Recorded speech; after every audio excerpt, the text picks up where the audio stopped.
Unas vacaciones de verano inusuales en el pueblo. I never envisioned spending the summer in a quaint town in Spain, let alone looking after my grandfather. I have always been a girl from the city.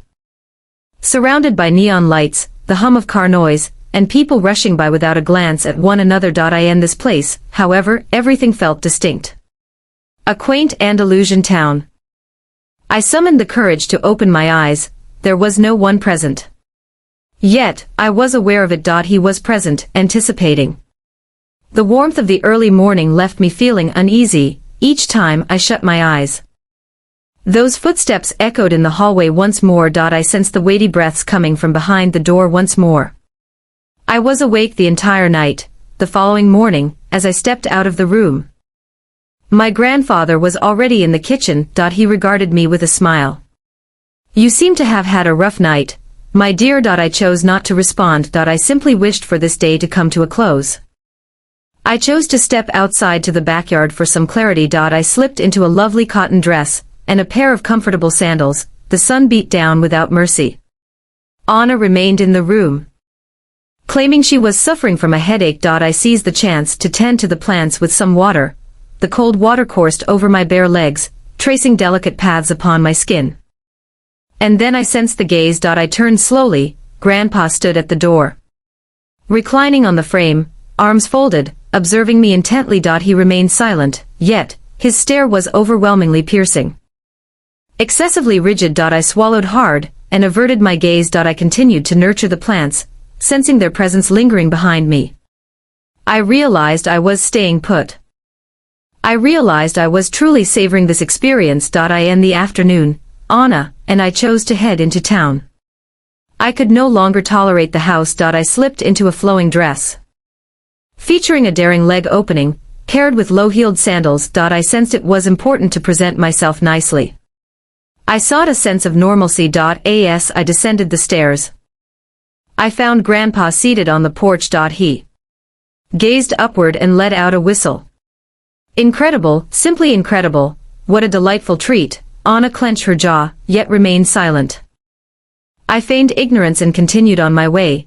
Upon our arrival in town, a sense of lightness enveloped me. We settled onto a terrace and requested a couple of drinks. Despite my efforts to unwind, without uttering a word, silently. He simply vanished, yet, I found myself free of any lingering uncertainties. This house did not offer us safety. The fear had rendered me immobile. Following that evening, I was free of any uncertainties. My grandfather transcended boundaries not just with his gaze or his words, but now he also does so through his actions. I understood that I needed to leave, yet I couldn't simply escape. If I acted abruptly, I might have my doubts. The following morning, Anna regarded me with a look of concern. "We are leaving here." Grandpa remained unchanged, making awkward remarks and gazing at me a bit too intently, yet this time, as he smiled, I perceived an additional nuance in his expression. He sensed that something was amiss. I observed it within his gaze. As the afternoon unfolded, a storm began to brew. The sky abruptly turned dark, the atmosphere thickened, heavy with moisture. "Today, a storm is expected," said Grandpa, as he meticulously sharpened his knife with a steady hand. The clanging of metal striking stone sent an uncomfortable sensation coursing through my skin. Anna and I exchanged glances. We understood this would be our sole opportunity. If the storm was fierce enough, the light would extinguish. In the shadows, we found our way out. The darkness descended. The rain pounded against the windows with relentless force. The house groaned under the whispers of the wind. And then, the light extinguished. "Oh wow," Grandpa said, his smile barely visible in the darkness. "It appears that we have exhausted our supply of electricity." My heart raced fiercely. I whispered that I would fetch a candle. I strolled into the kitchen.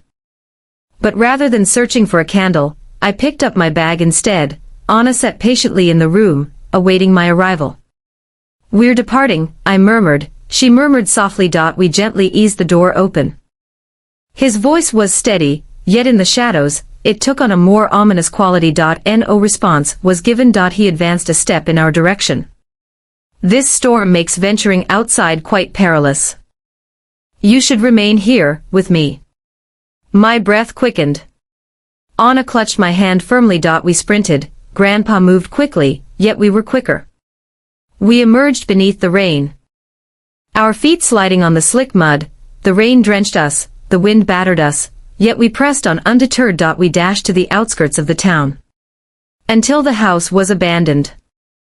Until the trepidation was cast aside. We dashed forward, never glancing behind. The town found itself engulfed by the tempest, the rain splashed against our faces. The cobblestone streets glistened with a slick sheen. I was uncertain whether he was trailing us. However, I had no intention of pausing to discover the answer. We arrived at the main road. There were no vehicles. Just shadows, rain, and the echo of our steps. Anna attempted to use her phone, yet found herself without any signal. So, what's next? She inquired, her voice quivering. We lingered, I murmured. We could not return. We could not stay here forever. But we could not stay in this unprotected place either. Then I saw it. A light in the distance. The headlights of a car. We went out onto the road, making desperate signals. The car braked dry. The driver lowered the window. What happened to you? Are you soaked?